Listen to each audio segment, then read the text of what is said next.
Buenos días, buenas tardes, buenas noches. Otro viernes juntos. Eh, un poco el día de hoy vamos a tener un tema muy particular, muy especial, porque vamos a hablar un poco de los miedos del escritor. Hablamos muchas veces de la hoja en blanco, de otros miedos que aparecen, que son comunes, pero la idea es un poco avanzar sobre esos temas. Todos, la idea general o lo que creemos, porque la experiencia nos da eso, es que todos tenemos un libro dentro con ganas de salir, con ganas de una especie de pulsión, una especie emocional de querer contar alguna historia. Algo que nace interno, que nace tal vez en nuestras entrañas, de querer compartir con otros algo que nos ocurrió, o algo que nos enteramos, o algo que imaginamos. Pero, como dicen, siempre hay un pero, a la hora de escribir esos sueños, esas ideas, esas sensaciones, se nos bloquea, quedamos como en blanco, nos empieza a agarrar los miedos internos, ese sentimiento de banalidad, de decir, ¿qué voy a escribir? Que tal vez mis palabras no sirvan, que no tengan el valor que yo quiero, y entonces todo eso nos transforma en una especie de nada que nos invade y que nos provoca el miedo a continuar, a empezar, a fabricar. Y lo que fabricamos en ese momento son murallas. Esas murallas interiores de tener una hoja en blanco y de empezar a decir, bueno, ahora no tengo tiempo de escribir, o me voy a hacer otra cosa, o me voy a poner a escribir más tarde porque ahora estoy ocupado. Entonces vamos a empezar a acordarnos de un montón de actividades que teníamos que hacer, pero que realmente no son tan importantes como escribir, pero que aparecieron en nuestra mente para ayudarnos a encontrar excusas para no escribir. Son una especie de sustitutos para reemplazar esa pesadilla que es sentarse frente a la página en blanco, y nos escudamos atrás de esos sustitutos que realmente son eso, son excusas para no empezar a escribir seriamente. Pero hay una buena noticia, no les pasa a todos, es decir, les pasó a todos los escritores, les pasó siempre. Frank Kafka, Gustave Flaubert, Thomas Mann, se quejaban de sus miedos interiores, se quejaban en que eran incapaces de producir una palabra por mucho tiempo, se quejaban de que escribían 3 o 4 frases y las terminaban tirando a la basura, se quejaban de que borraban lo que escribían para comenzar de nuevo, pero atrás de todas esas quejas llegaron a ser Frank Kafka, llegaron a ser Gustave Flaubert, llegaron a ser Thomas Mann. Es decir, vencieron todo eso para ser grandes escritores. Entonces, todos esos miedos que van apareciendo los tenemos que ir licuando atrás de esa necesidad de escribir y de volcar. Yo trabajé en unos 10 tips que voy a dar ahora como para que empecemos a analizar qué es lo que nos está pasando cuando nos pasa eso. Cuando tenemos ese miedo a esa página en blanco, que empezamos con ímpetu a escribir y de pronto nos vamos quedando, es como que se nos acaba el combustible, que pensamos que se nos acaba la imaginación. Yo digo que el primero es el hábito.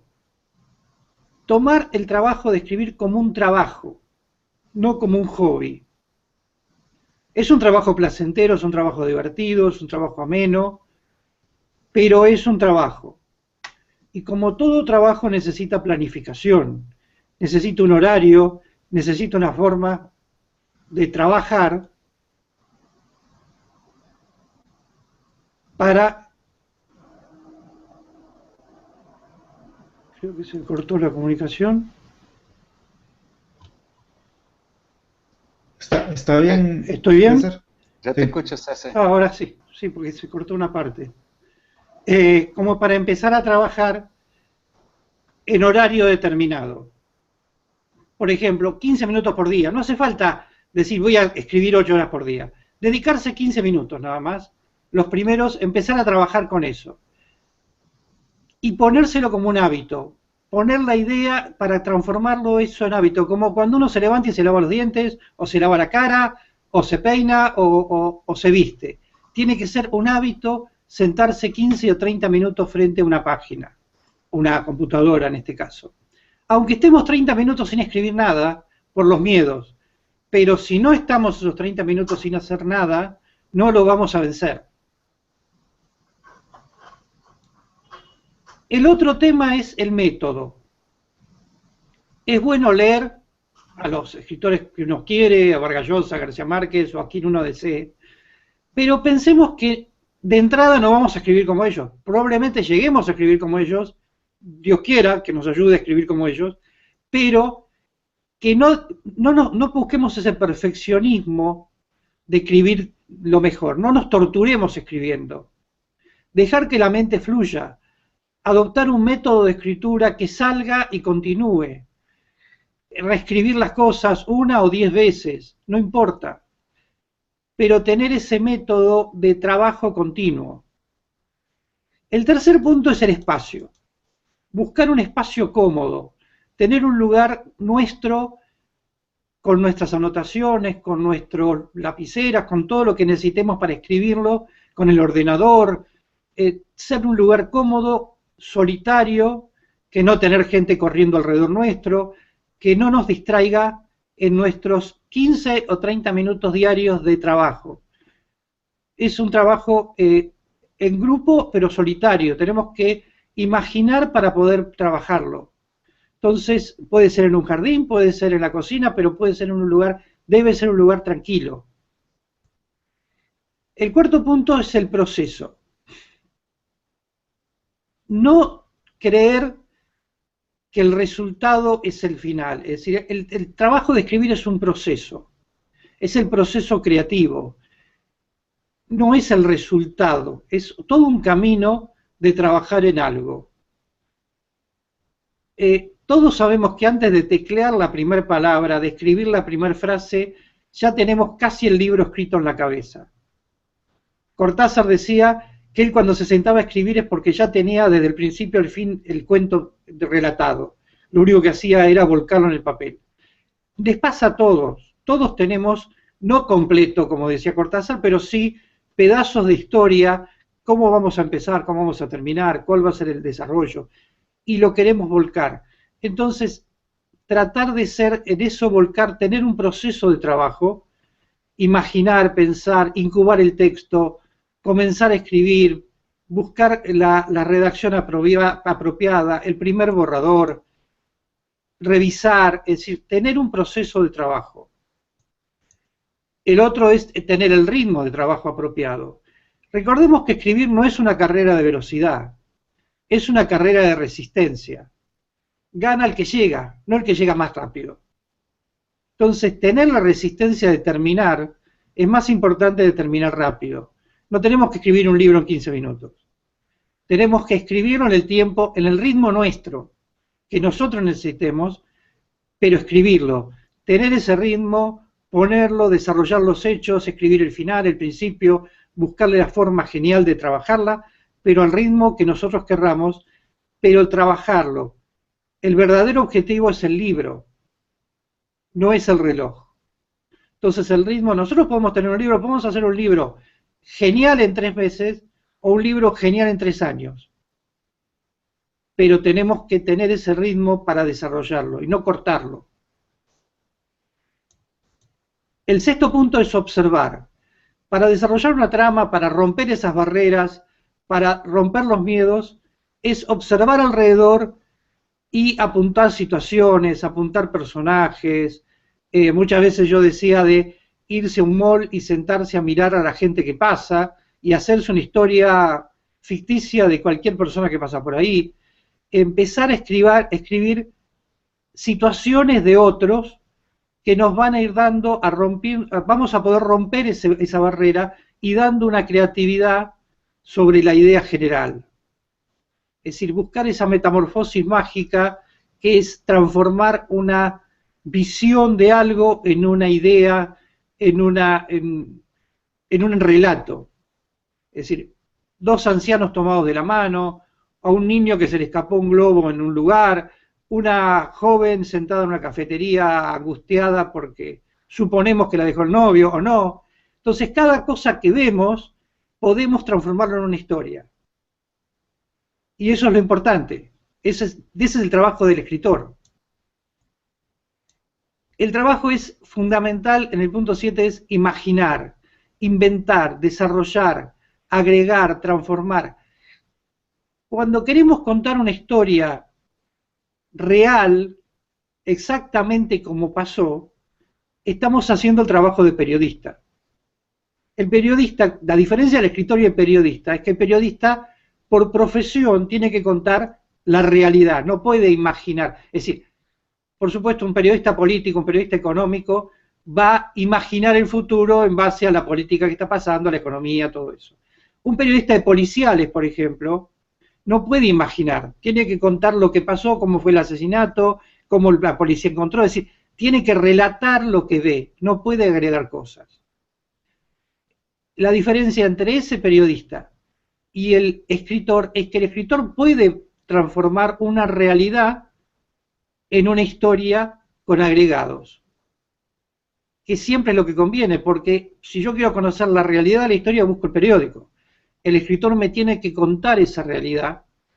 Si vamos a buscar, por ejemplo, la biografía de García Márquez, sí, él cuenta su vida, pero realmente uno se da cuenta que atrás de lo que cuenta de su vida está agregando un montón de partes de escritor, porque no lo puede obviar, es su sangre.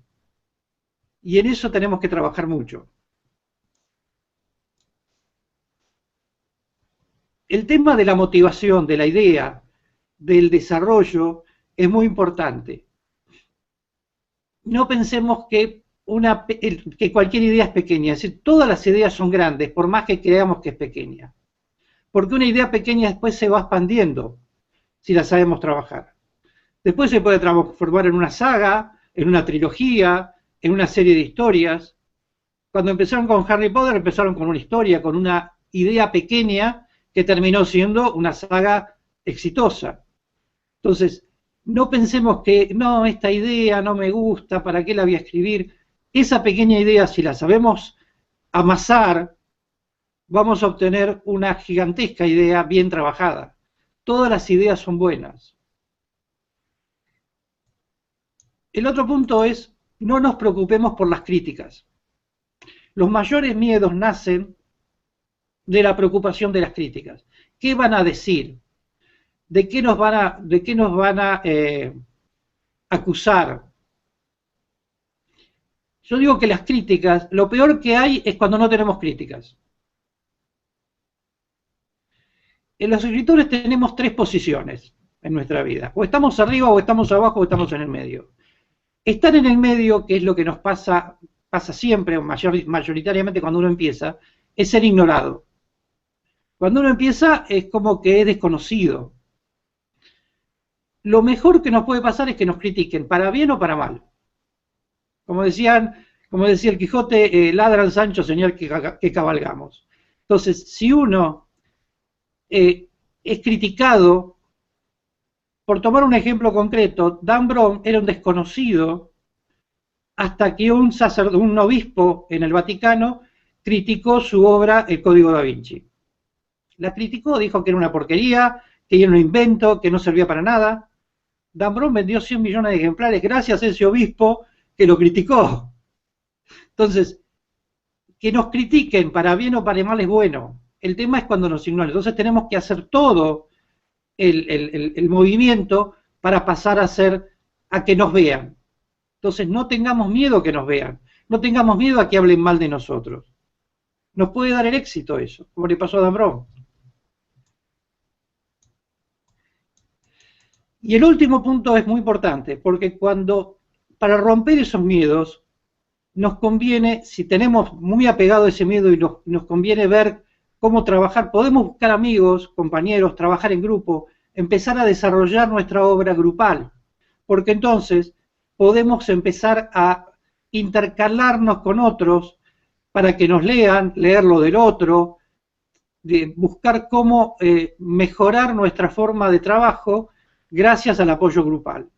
El apoyo grupal cuando un escritor empieza es muy importante, porque nos van ayudando a romper esos miedos. Vamos a poder ver en otros el espejo nuestro, ver que no nos pasa a nosotros solos, sino que a los otros también les pasa, y poder trabajar en grupo para desarrollar el texto. Entonces, la mejor forma o la más valiente es grupalmente